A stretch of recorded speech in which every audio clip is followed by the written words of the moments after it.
في يوم من الأيام، جلست سلمى في غرفة المعيشة مستمتعة بإحدى أمسياتها الهادئة، تعكف على الكتابة في دفترها الخاص. كانت تستكشف موضوعا لطالما أثار فضولها، وهو تهجير اليهود العرب إلى إسرائيل. بدأت تسأل نفسها: كيف حدثت هذه الأحداث؟ وما الذي دفعت وراء الكواليس لجعل هذه الجموع تغادر أوطانها؟ بدأت سلمى بإجراء بحوث مكثفة، وقد تكشفت لها تفاصيل مذهلة عن الأحداث التاريخية التي غيرت وجه الكثير من المجتمعات في الشرق الأوسط. من العراق إلى مصر، ومن المغرب إلى اليمن، كانت هنالك خطط مشتركة تحاك بذكاء ودقة لتنظيم عملية الهجرة.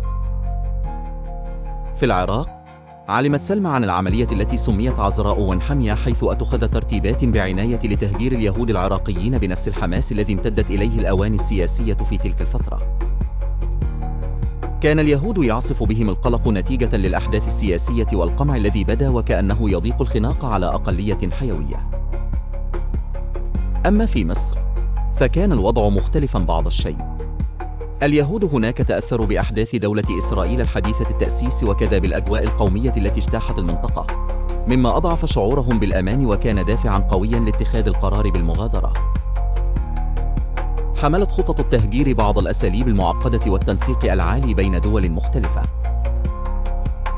وفي المغرب، كانت القضية ذات أبعاد أخرى، حيث حصل اليهود على وعود بمستقبل أكثر إشراقا في إسرائيل. في مكان حيث الجالية اليهودية قد عرفت بحياة غنية ومتنوعة، التقط عدد منهم الفرصة بشجاعة ليغادروا نحو المجهول.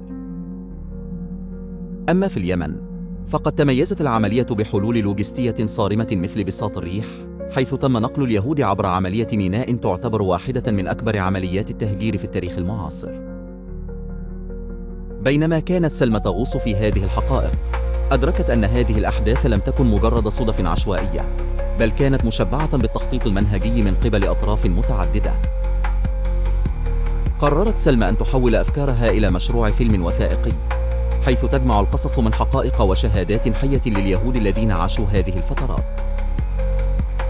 تتطلع سلمى لأن يشاهد عملها الجمهور على أمل في إلقاء الضوء على واحدة من أكثر القضايا تعقيدا في تاريخ الشرق الأوسط.